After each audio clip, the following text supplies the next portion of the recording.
Korang nak beli Nothing Phone 3A, korang tak payahlah beli Nothing Phone 3A tu.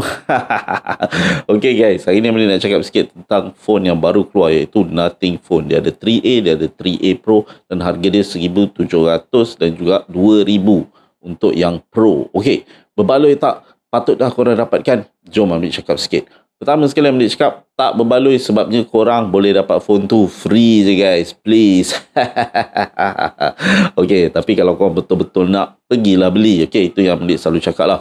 Kalau itu impian korang, pergi beli. Tapi kalau korang macam, tak kisah pun kan. Phone-phone mid-range macam ni, Amli dah selalu review dan korang boleh dapat free. Guys, sekarang ni Amli pakai Oppo Reno 11. Dah dekat setahun lebih dah.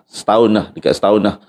Amli pakai phone ini untuk buat konten dekat social media dan memang okay guys. Dan Amli selalu recommend untuk kebanyakan orang beli phone mid-range harga RM1,700 hingga RM2,000. Okay, jadi tiba-tiba Nothing keluarkan phone 3A dan harga dia memang perfect. Okay, memang harga dia the right price lah. Okay, dengan performance yang lebih better, dengan kamera yang lebih better. Tapi kenapa Amli cakap tak perlu lagi, korang boleh save duit korang RM2,000 tu. Sebab apa? Phone mid-range ni guys, korang selalu dapat free. Phone Reno 11 ni pun Amli dapat free je. Amli bayar RM50 dan kemudian korang bayar kontrak lah. Untuk line sahaja, bukan untuk phone, tapi untuk line sahaja. Upfront bayar RM50 je, korang dah dapat phone tu terus. And tak ada bayaran bulanan untuk phone. Okay, jadi Amli nak cakap kat sini, dan mungkin korang tak biasa dengan phone mid-range. Phone mid-range ni dia tak ada personality. Okay. Jadi tak kisahlah sama ada Huawei Nova ke, Vivo V series ke, Oppo Reno ke, korang tak tahu pun phone ni wujud. Dan korang macam whatever. Okay, orang yang pergi kedai tu pun dia just cari phone yang within dia punya budget range yang agak okay dari segi performance. Okay, sekarang ni Amli tengah shoot pakai Oppo Reno 11 dan Amli dah tunjuk korang banyak video Amli yang memang Amli shoot pakai phone ini. Dan guys, okay, ternyata ini pun pakai kamera selfie je. Amli malas nak pakai kamera back kamera semua kan. Amli pakai kamera selfie je 32 megapiksel dan ternyata perform. Kenapa Amli cakap macam ni? Sebabnya Oppo Reno 11 tu bukan yang terbaru guys. Sebab tu Amli boleh dapat free. Oppo yang Reno terbaru, Reno 13 series rasanya. Nampak tu guys. Okay, jadi phone mid-range ni, give it 1 year, korang confirm boleh dapat free dengan telco punya kontrak. Okay. Jadi, apa yang korang perlu tahu? Itu yang korang perlu tahu lah. Korang boleh dapat free phone macam ini dan tahun ini adalah tahun 2025.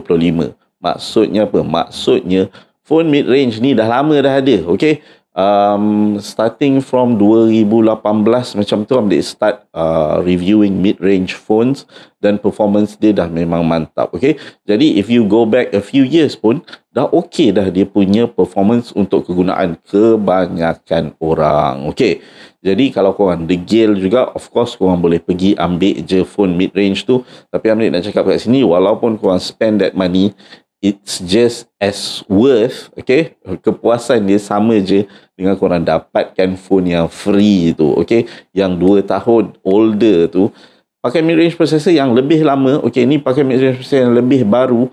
Tapi guys, it's still a mid-range phone dengan kamera yang bagus dan performance yang cukup bagus untuk kebanyakan task. Okay, beza mid-range dengan flagship ni sebenarnya, flagship ni adalah untuk golongan profesional yang memang nak perlu pro features pada kamera-kamera tersebut. Untuk kebanyakan orang yang biasa ataupun content creator yang biasa yang tak begitu serius, korang tak perlukan that flagship phone. Okay, jadi kalau korang dapatkan, get that mid-range phone. Tapi Amli tak suggest lah korang spend money untuk dapatkan the latest and greatest mid-range.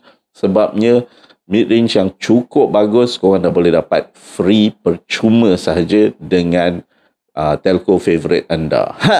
Belajar sesuatu, jangan lupa follow Amdip untuk gadget-gadget reviews yang best dan Amdip review banyak gadget-gadget daripada TikTok Shop. Okay, thank you so much guys for supporting TechDip. Kita jumpa lagi di video yang akan datang. Peace out.